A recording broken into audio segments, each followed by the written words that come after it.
श्री स्वामी समर्थ.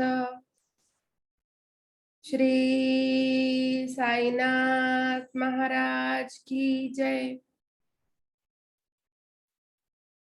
श्री साईंचे सत्यचरित्र अध्याय 42 श्री साईनाथ निर्याणम भाग 1. श्री साईनाथांचे हे जग सोडून जाणे. श्री गणेशाला नमस्कार असो, श्री सरस्वती देवीला नमस्कार असो, श्री गुरु महाराजांना नमस्कार असो, श्री कुलदैवताला नमस्कार असो, श्री सीता व श्री रामचंद्र यांना नमस्कार असो, श्री सद्गुरु साईनाथांना नमस्कार असो. हे उदारपणे देणाऱ्या सद्गुरु, हे महाप्रसिद्ध गोदावरी नदीच्या काठी विहार करणाऱ्या मूर्तिमंत परब्रह्म असलेल्या व लंगोटी धारण करणाऱ्या श्रेष्ठ संता, तुला माझा नमस्कार असो. संसार रूपी नदी पार करवून दाखविणारा, गरीब व दुःखी जनांना आपल्या चरणी जागा देणारा, भक्तांच्या कार्यसिद्धीसाठी जणू काय कल्पतरूच असलेला हा साईंचा संत रूपी अवतार आहे. मागच्या भागात साईंच्या तसबिरीचे पाण्यात बुडविणे टळून तिचे रक्षण कसे झाले या गोड कथेचे नवल व कौशल्य कथन केले. तसेच एका भक्ताच्या स्वप्नात जाऊन त्यांची तीव्र इच्छा कशी पुरविली आणि त्याला अगदी स्पष्ट आज्ञा देऊन त्याला ज्ञानेश्वरी वाचण्यास कसे लावले हेही सांगितले. सारांश: गुरुकृपेचा सुयोग आला म्हणजे या संसाराच्या व दुसऱ्या जन्माच्या भीतीचे कोडे सुटते. अत्यंत श्रेष्ठ म्हणजे मोक्षाच्या मार्गाचे दार उघडते आणि दुःखाचे हातोहात सुखात रूपांतर होते.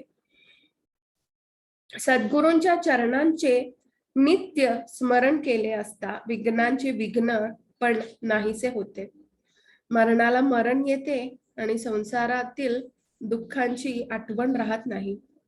म्हणून या साई समर्थांची कथा जिच्या ऐकण्याने खरोखर अतिपवित्रता लाभते, श्रोत्यांनी आपल्या हितासाठी ऐकावी. आता या अध्यायात आपण श्री साईबाबांच्या स्वभावाचे वर्णन करूया आणि त्यांच्या स्वभावाची उग्रता किंवा सौम्यता कशी होती ते पाहूया. आतापर्यंत एकाग्र चित्त करून जशी बाबांची वागणूक ऐकली तशीच त्यांचे देहत्यागाची कथा लक्ष देऊन ऐका. शिर्डीचे लोक खरोखरीच भाग्यवान आहेत, कारण 50 वर्षांहूनही अधिक वर्षे त्यांना साईबाबांच्या सहवासाचे अत्यंत आनंद देणारे असे सुख लाभले. शके म्हणजे हा पैठण येथील शालिवाहन नावाच्या राजाने इसवी सनच्या 78 वर्षे नंतर सुरू केला. कालगणनेसाठी महाराष्ट्राच्या याचाच उपयोग होत आला आहे. याचा वर्षारंभ चैत्राच्या प्रतिपदेला म्हणजे गुढीपाडव्याला असतो. 1840 शके 1840 दक्षिणायनातील प्रथम मासात विजयादशमीला दिवसा बाबांचा देहांत झाला. मुसलमानांची मोहरम महिन्याची 9 तारीख होती आणि त्या दिवशी कत्तलची रात्र होती. त्या दिवशी तिसऱ्या प्रहरी सुमारे 2 वाजता साईनाथांनी हे जग सोडून जाण्याची तयारी केली. बुद्ध याची जयंती तीच साईबाबांची पुण्यतिथी होय. देवादिकांचा जसा जयंतीचा उत्सव करतात तसा संतांच्या पुण्यतिथीचाही उत्सव करतात. घड्याळात 12:30 वाजले आणि दशमीचा काळ संपून त्या दिवशी एकादशी आली. म्हणजे बाबांच्या निर्याण काळी एकादशीच होते. तिथीची सुरुवात सूर्योदयापासून धरली जाते. त्या दिवशी सूर्योदयाला दसऱ्याची दशमी तिथी होती. म्हणून साईबाबांचे निर्याण विजयादशमीला मानतात आणि उत्सव त्याच दिवशी करतात. वार मंगळवार कत्तलच्या रात्री तो अतिप्रसिद्ध दिवस होता. म्हणून महान साईंचे त्याच दिवशी ब्रह्मज्योतीत आत्मज्योतीत मिळवली. बंगालचा हा दुर्गा पूजेचा समाप्ती दिन प्रसिद्ध सण असतो. उत्तर हिंदुस्थानातही तो सगळ्यांचा आनंदाचा दिवस असतो. शके 1838 मध्ये विजयादशमीच्या दिवशी सायंकाळी बाबांनी पुढे घडून येणाऱ्या गोष्टींची सूचना दिली. कशीही ती अपूर्व लीला मी सांगतो, त्यामुळे श्रोत्यांना आश्चर्य वाटेल आणि साईंच्या कोणाला न कळणाऱ्या कुशल योजना सर्वांना कळतील. इसवी सन 1916च्या दसऱ्याच्या सणाच्या दिवशी शिलंगणाच्या वेळी सायंकाळी परत फिरल्यानंतर पूर्वी कधीही न घडलेली व आश्चर्यकारक लीला घडली. आकाशात ढगांच्या गडगडाटात व्यावा आणि अवचित विजा कडकडाव्यात, त्याप्रमाणे बाबांनी प्रत्यक्ष जमदग्नी रूप धारण केले. एकाएकी डोक्याचे फडके सोडून, कफनी काढून आणि असलेला लंगोट सुद्धा सोडून बाबांनी ते धुनीत टाकले आणि मोठा जाळ केला. आधीच धुनीतला तो विस्तव चांगला पेटलेला होता. त्यातही वस्त्रांची आहुती पडल्यावर ज्वाळांचा लोळ वर उसळला आणि भक्तांची तारांबळ उडाली. हे सर्व अचानक घडले. बाबांच्या मनात काय होते कोण जाणे, पण शिलंगणाच्या वेळी त्यांची वृत्ती मात्र फार भीतीदायक होती. अग्नीने आपले तेज पसरले, परंतु बाबा त्यापेक्षा तेजपुंज दिसले. लोकांचे डोळे मिटले गेले आणि त्यांनी तोंड फिरविली. संतांच्या हातची ती आहुती ग्रहण करून अग्निनारायण प्रसन्न झाले आणि ते जमदग्नीचे पुत्र परशुराम म्हणजे अत्यंत कोपलेले बाबा नग्न झाले. ज्यांनी हे दृश्य प्रत्यक्ष पाहिले त्यांचे डोळे धन्य होत असो. बाबांचे डोळे क्रोधाने लाल झाले. रागाच्या झटक्यात ते फाडून बाबा म्हणाले, करा रे आता निर्णय, मी मुसलमान आहे की हिंदू. पुढे ते ओरडून आणखी म्हणाले, अहो, आज मी हिंदू आहे का मुसलमान आहे ते पाहून घ्या. मनाची यथेच खात्री करून घ्या आणि आपली शंका फेडून घ्या. हे दृश्य पाहून जमलेली मंडळी थरथर कापू लागली आणि बाबा शांत कसे होतील याची सारखी काळजी करू लागली. भागोजी शिंदे महारोगी होता, परंतु बाबांचा मोठा भक्त होता. त्याने धीर केला आणि तो बाबांच्या जवळ गेला. त्यांना त्याने लंगोट नेसविला आणि म्हणाले, हे कसले चिन्ह? आज दसऱ्याचा सण आणि शिलंगण आहे ना?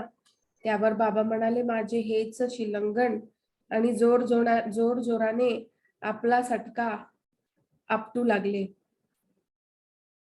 अशा तऱ्हेने बाबा धुनीपाशी नागवे उभे होते. त्या दिवशी चावडीची मिरवणूक होती. ती आता कशी घडेल याची सर्वांना चिंता वाटली. चावडीची वेळ 9 वाजताची होती. 10 वाजले परंतु बाबा शांत झाले नाहीत. लोक गप्प राहून निश्चल दृष्टीने पाहत जागोजागी स्वस्थ उभे राहिले.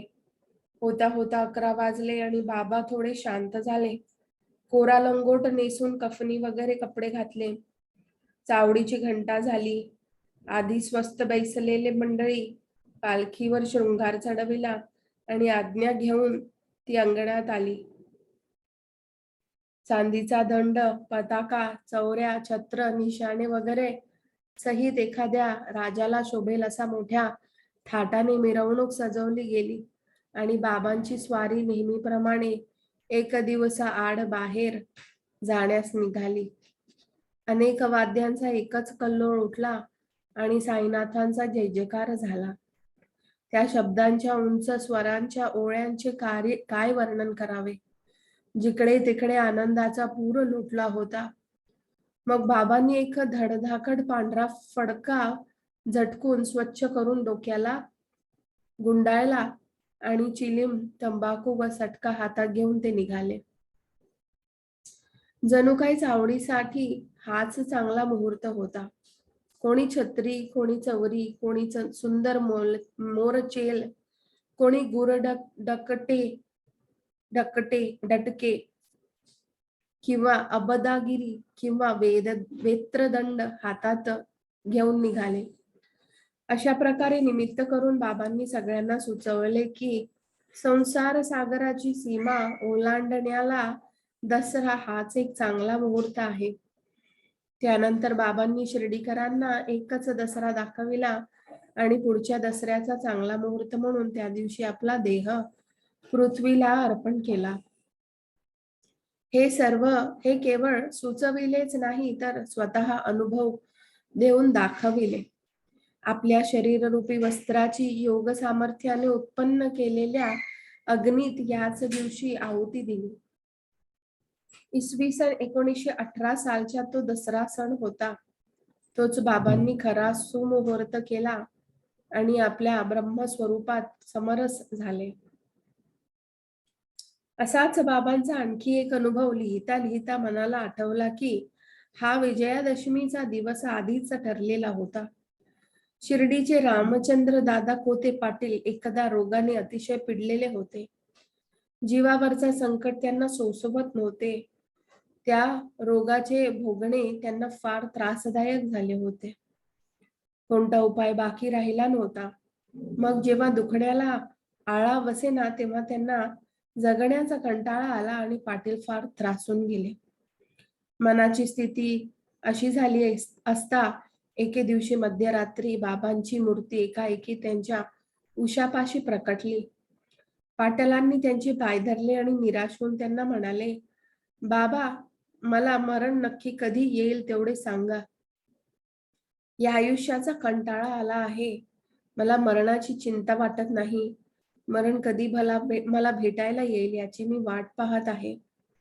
त्यावर मूर्तिमंत करुणा असलेले बाबा म्हणाले, रामचंद्र, मनात काळजी करू नकोस. तुझ्या गडांतराची भीती टळली. उगाच चिंतातूर का होतोस रे? तुला कसलीच भीती नाही. तुझ्या मरणाची वेळ टळली आहे. परंतु मला तात्या पाटलाची धडगत दिसत नाही. शके 1840 दक्षिणायन अश्विन पक्ष महिन्यात शुक्ल पक्षात विजयादशमीच्या दिवशी तात्या मोक्षपदाला पावले. परंतु ही गोष्ट त्यांच्या जवळ बोलू नकोस. तो मनात धास्ती घेऊन बसेल आणि रात्रंदिवस काळजीने क्षीण होईल. मरण कोणाला आवडत नसतं. अवघी 2च वर्षे उरली. तात्याच्या मरणाची वेळ जवळ आली आणि रामचंद्राला काळजी वाटू लागली. बाबांचे बोल म्हणजे वज्रलेप. तात्या पाटलापासून ते गुप्त ठेवले, परंतु बाळा शिंप्याच्या कानावर घातले आणि दुसऱ्याला कोणाला सांगू नको अशी विनंती केली. मग त्या दोघांनाही तात्याची काळजी लागून राहिली. इकडे रामचंद्र पाटील खरेच उठला. त्या दिवसापासून त्यांचा बिछाना सुटला. दिवस मोजत मोजत काळ नकळत निघून गेला. बाबांच्या बोलण्याचा सुसंगतपणे कीर्ती आश्चर्य पहा. शके 1840 भाद्रपद महिना संपला. अश्विन महिन्याला सुरुवात झाली. तोच तात्याबा पथारीवर पडला. तिकडे तात्या तापाने आजारी, इकडे बाबांनी थंडी वाजू लागली. तात्याचा भरोसा बाबांवर आणि बाबांचा रक्षण करता तर श्रीहरी होता. तात्याचा बिछाना सुटेना, बाबांच्या दर्शनाला येववेना. शरीराच्या अनिवार्य यातना त्यांना सोसवत नव्हत्या. आपल्या दुखण्याने त्रासलेल्या त्यांचे चित्त बाबांकडे लागले होते, परंतु त्यांना चालवत नव्हते आणि हलवतही नव्हते. दिवसेंदिवस दुखणे वाढत होते. इकडे बाबांचे कणहणे कुंथणे दिवसेंदिवस दुप्पट वाढले आणि हा हा म्हणता तेही दुखणे अनावर होऊन हटेना. म्हणता म्हणता बाबांनी भाकीत केलेला दिवस जवळ आला आणि बाळा शिंपी व रामचंद्र पाटलाला घाम सुटला. ते म्हणाले, बाबांचे म्हणणे खरे होते असेच आता वाटू लागले आहे. हे चिन्ह काही बरे दिसत नाही. दुखण्याचे प्रमाण सारखे वाढतच आहे. असो, पुढे असे झाले. शुद्ध पक्षाची दशमी आली. तात्याची नाडी कमी वाहू लागली. तात्या मरणाच्या दारात पडला आणि आप्तेष्ट घाबरून गेले. परंतु पुढे आश्चर्य घडले. तात्याचे सुद्धा गडांतर टळले. तात्या राहिले आणि बाबाच गेले. जणू काय अदला बदल केली. आता पहा बाबांचे बोल. तात्यांचे नाव लावून दिले आणि किंचितही वेळ न चुकविता आपल्या जाण्याची तयारी केली. नाही म्हटले तरी ही सूचना देऊन हे भविष्य अनुभवास आणले. बाबांची ही योजना ती घडेपर्यंत कोणाच्या लक्षात आली नव्हती. लोक म्हणतात बाबांनी आपला देह बदली देऊन तात्याचे मरण असे टाळले. त्यांची लीला त्यांनाच ठाऊक. देह ठेवण्याच्या रात्री अरुणोदयी गणुदासाला पंढरपूर येथे स्वप्नात दृष्टांत दिला. मशीद ढासळून पडली आहे. अवघ्या शिर्डीच्या वाण्यांनी मला त्रासवून सोडले आहे. आता मी येथून निघून जात आहे. तुझ्याकडे इतक्या लांब मुद्दाम आलो आहे. फुलांनी मला भरपूर झाकून टाक. एवढी माझी इच्छा पुरी कर. चल, चटकन शिर्डीस चल. इतक्यात शिर्डीहून पत्र गेल्यावर बाबांनी समाधी घेतल्याचे कळले आणि ती बातमी ऐकून क्षणाचाही विलंब न करता गणुदास शिर्डीला निघाले. शिष्य परिवार बरोबर घेऊन समाधी समोर येऊन त्यांनी अष्टप्रहर नामाचा व भजन कीर्तनाचा गजर मांडला. हरिनाम रूपी फुलांचा अतिमनोहर हार स्वतः गुंफून समाधीवर आनंदाने अन्नदानासह चढविला. अखंड नामाचा गजर ऐकून शिर्डी जणू काय पृथ्वीवर वैकुंठच वाटले. नामघोषाचा बाजारच भरला आणि गणुदासांनी नामाची लूटच करविली. दसऱ्याचे बाबांना प्रेम का होते तर 3.5 मुहूर्तांपैकी दसऱ्याचा हा मुहूर्त कुठेही जाण्यासाठी विशेष शुभ समजला जातो हे सगळ्यांना चांगलेच ठाऊक आहे. परंतु हेही म्हणणे बरोबर नव्हे. ज्याला जाणे व येणे नाही त्याला कुठून आले आहे निर्ज्ञान. मुहूर्ताचीही त्याला काय जरुरी. त्याला धर्मांचे किंवा अधर्मांचे बंधन नाही. ज्याची सर्व बंधने निवळली आहेत, ज्याच्या प्राणाला निघून जाणे नाही त्याला निर्याणते कसली.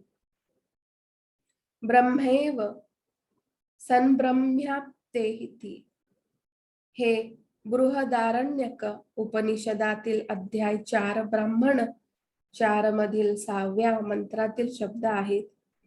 यांचा भावार्थ असा आहे.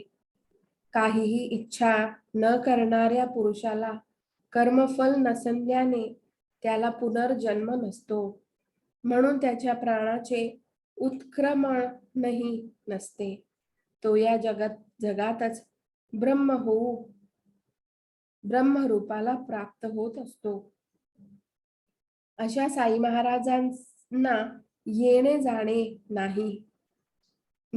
मग निर्याण स्थिती तरी कुठली. उत्तरायण असो की दक्षिणायन असो, ज्याला प्रयाण करणेच नाही, यथाकाळ दिवा विझून जातो त्याप्रमाणे ज्याचे प्राण येथल्या येथेच तादात्म्य पावतात त्याला त्याचे काय. देह हा कर्जाऊ आहे. पंचमहाभूतांचा कर्ज देण्याचा व्यवसाय आहे. आपले काम संपल्यावर ज्याचा त्याला परत करायचा असतो. यापुढे होणाऱ्या गोष्टींची सूचना आधीच देऊन बाबांनी लोकांना आश्चर्यचकित केले. त्यांच्या निर्याणाची अमूल्य वेळ निघून गेली, परंतु तिची आठवण कायम राहिली. ताप आल्याचे निमित्त होते. लोकांतील सर्वसाधारण पद्धतीचे अनुकरण करण्याकरिता बाबा कधी कुंठत तर कधी कण्हत, परंतु मनात सदा सावधान असत.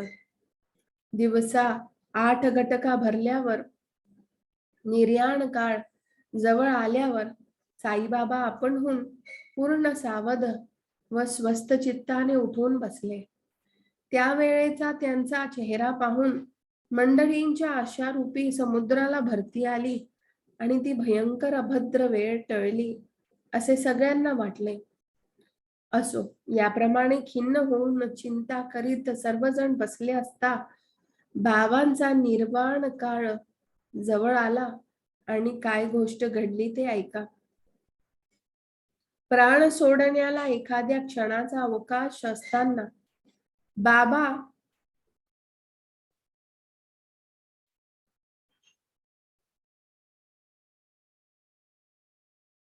बाबांच्या मनात काय आले कोणास ठाऊक.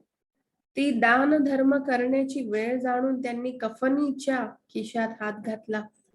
लक्ष्मीबाई शिंदे नावाची एक चांगल्या गुणांची बाई, जिचे वागणे तिच्या नावासारखे होते व जी सदा साईचरणी आसक्त होती, ती त्यावेळी जवळ होती. क्षणात आपला देह सुटेल हे बाबांना कळून चुकले होते. त्यांनी अति दक्षतेने लक्ष्मीला काही पैशांचे दान केले. हीच लक्ष्मी शिंदे मशिदीमध्ये कामकाजासंबंधी नेमनिर्बंध पाळून वागत असत. दिवसाची पद्धत नित्य अशी होती की दरबार सर्वांसाठी खुला होता. बहुधा कोणालाच आडकाठी नसायचे, परंतु रात्रीची मर्यादा मोठी होती. सायंकाळची बाबांची फेरी संपली की तेथून मंडळी घरोघरी परतत असत. मग दुसरा दिवस उजाडल्यावरच मशिदीत येत असत. परंतु भगत माळसाप्ती, दादा केळकर आणि लक्ष्मीबाई शिंदे यांची भक्ती पाहून त्यांना रात्रीच्या वेळी मशिदीत येण्यासाठी बाबांची मनाई नव्हती. हीच लक्ष्मी दररोज भाजी भाकर मोठ्या प्रेमाने बाबांसाठी पाठवीत असे. तिच्या सेवेचे काय वर्णन करावे. या भाकरीची मुळापासूनची हकीकत ऐकली तर बाबांच्या दयेच्या ओलावा आणि कुत्री व डुकरे यांच्याशी असलेली एकात्मता कळून येईल आणि मनाला आश्चर्य वाटेल. एकदा सायंकाळी बाबा मशिदीच्या भिंतीला छाती टेकून प्रेमाच्या गोष्टी करीत असताना लक्ष्मी तेथे आली. तात्या पाटील जवळ होते व इतरही कोणी तेथे होते. लक्ष्मीने बाबांना नमस्कार केला तर बाबा तिला म्हणाले, लक्ष्मी, मला भूक लागली आहे. त्यावर, बाबा, मी भाकर घेऊन येते. ही मी निघाले. अशीच परत जाते आणि भाकर आणते, असे म्हणून लक्ष्मी निघून गेली. नंतर भाकऱ्या भाजून भाजी चटणीसह उशीर न करता परत आली आणि ती न्याहाळी बाबांसमोर ठेवली. बाबांनी ते पान उचलले आणि जवळच असलेल्या कुत्र्यांसमोर तसेच ठेवले.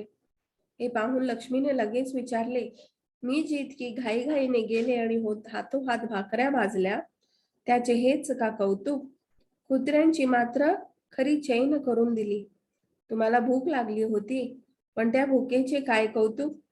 तोंडात एक तुकडाही घातला नाही आणि मला उगीच चुटपुट मात्र लावली. तेव्हा बाबा तिला म्हणाले, कशाला फुकट वाईट वाटून घेतेस? या कुत्र्याचे जे पोट भरणे ते माझे समाधान जाण. या कुत्र्याचा जीव नाही का? सगळ्या प्राण्यांच्या भुका एकसारख्याच असतात. जरी तो मुका असला आणि मी बोलका असलो तरी आमच्या भुकेत फरक असतो का? भुकेने ज्याचे प्राण व्याकुळ झालेले असतील त्याला जे अन्न खाऊ घालतात ते माझ्या मुखात घातले गेले असे समज. हे सर्व ठिकाणी मान्य असलेले वचन लक्षात ठेव. आता साधा व्यवहारातला प्रसंग होता, परंतु उपदेश अवघा परमार्थाचा होता.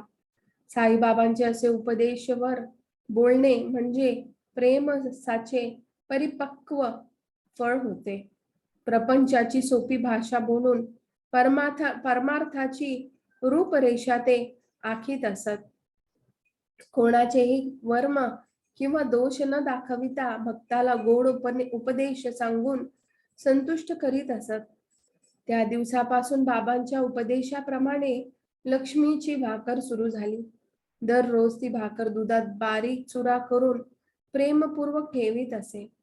पुढे बाबा देखील ती भाकर प्रेमाने व भक्तीने नियमित खाऊ लागले. एखादे वेळी उशीर झाला तर त्यांना ते खपत नसे आणि इतर जेवण गोड लागत नसे. लक्ष्मीच्या भाकरीची वेळ लागला आणि सर्व ताटे वाढली असली, जेवणाची वेळ टळत असली तरी लक्ष्मीची भाकर आल्याशिवाय बाबा तोंडात घास घालीत नसत. ताटावरील जेवण निघून जाईल, भुकेने सर्व खोळंबून बसतील, तरी लक्ष्मीची भाकर आल्याशिवाय जेवण सुरू होत नसत.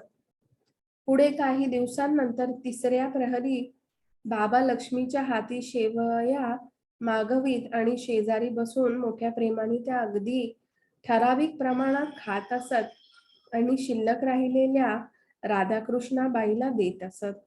या लक्ष्मीच्या हातीच त्या पाठवीत असत. राधाकृष्णबाईंना बाबांचे उष्टे खाणे फार आवडे असे.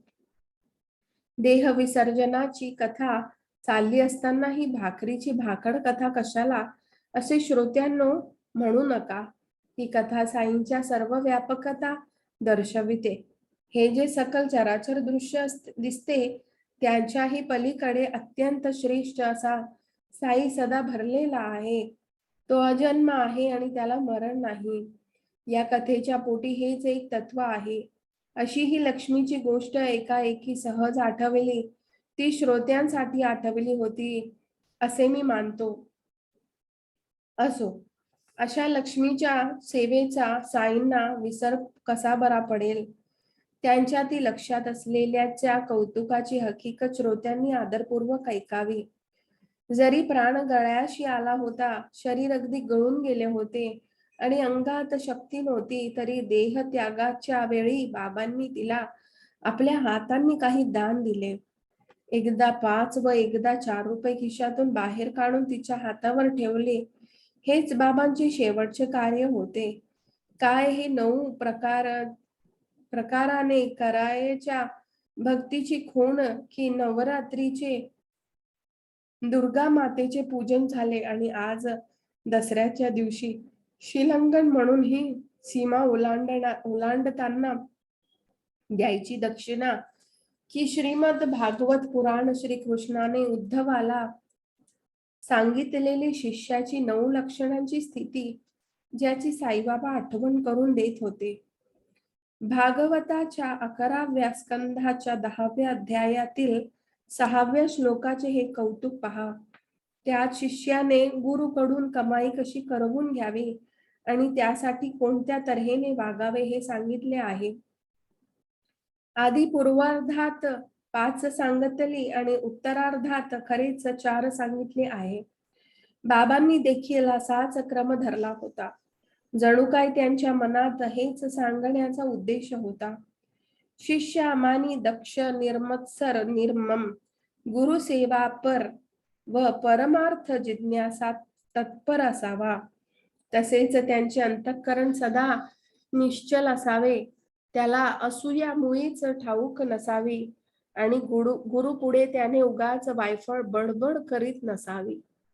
सारांश या गुणांनी शिष्याने गुरुला संतुष्ट करण्यास झटावे, हाच आपला हेतू श्री साईनाथ अशा निमित्ताने व्यक्त करीत होते.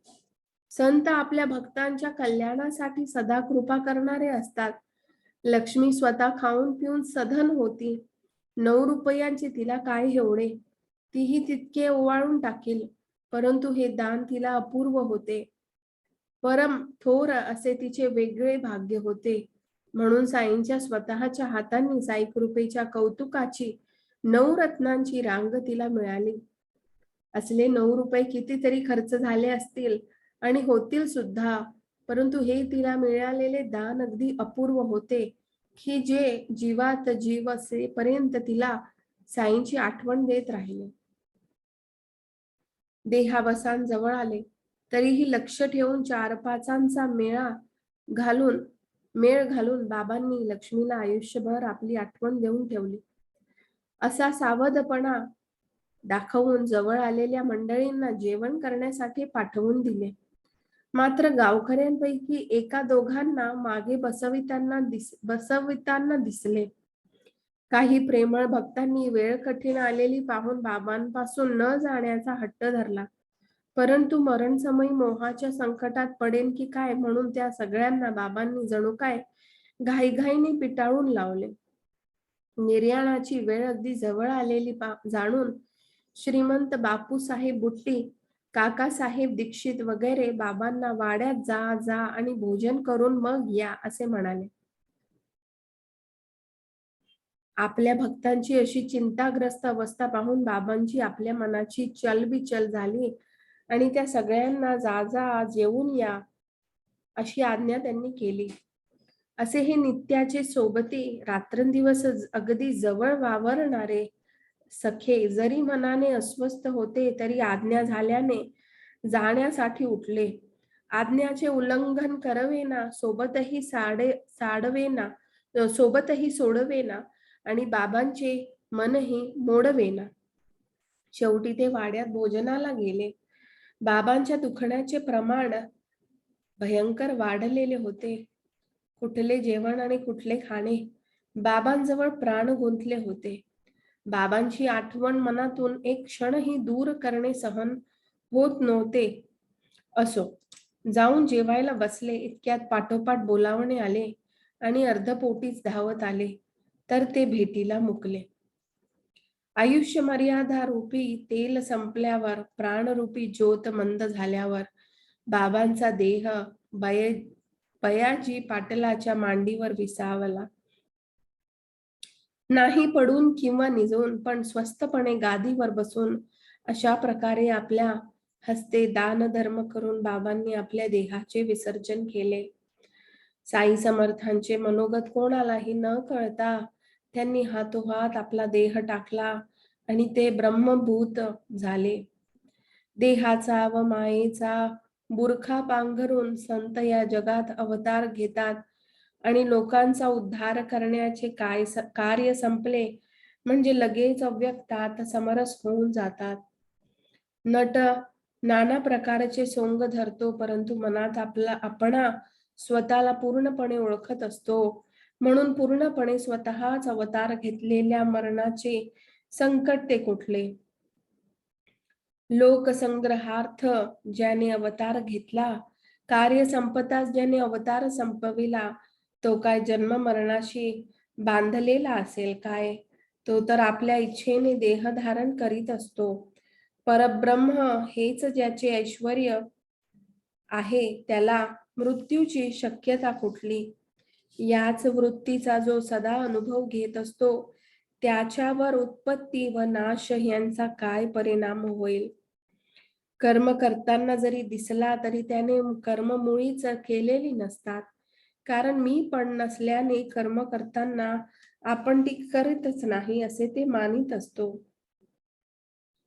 ना भुक्तम क्षीयते कर्म. कर्मांचे फळ भोगल्याशिवाय कर्मांचा नाश होत नसतो. हे तर धर्मशास्त्र सांगितलेले कर्मांचे रहस्य आहे. परंतु ब्रह्म जाणणाऱ्याच्या मनात कोणताही गैरसमज नसतो. सर्व वस्तूंमध्ये ते ब्रह्मालाच पाहत असतो. सर्व खल्विदम ब्रह्म. जगात दिसणारे हे सर्व ब्रह्म आहे. कर्मफलांचा हा समुदाय केलेला कर्मांचा परिणाम असतो असा त्याच्या वेगळेपणास प्रसिद्ध आहे. परंतु शिंपल्यावर रूपे पाहण्याप्रमाणे यालाही ब्रह्मज्ञानी लोक ब्रह्मच मानत असतात. बाबांसारखी मायाळू माऊली मृत्यूच्या मुखी कशी पडली, दिवसाने अंधाऱ्या रात्रीला गेले, अशीच गोष्ट ही झाली की. आता हा अध्याय येथेच संपवूया. प्रत्येक महिन्याची ओव्यांची निश्चित मर्यादा पाळूया. अध्याय जास्त लांबविला तर श्रोते अस्वस्थ होतील. शिल्लक राहिलेली निर्याण कथा क्रमानुसार पुढे ऐकता येईल. हेमाड साई समर्थांना शरण आला आहे. त्यांच्या कृपेने तो कृतार्थ झाला आहे.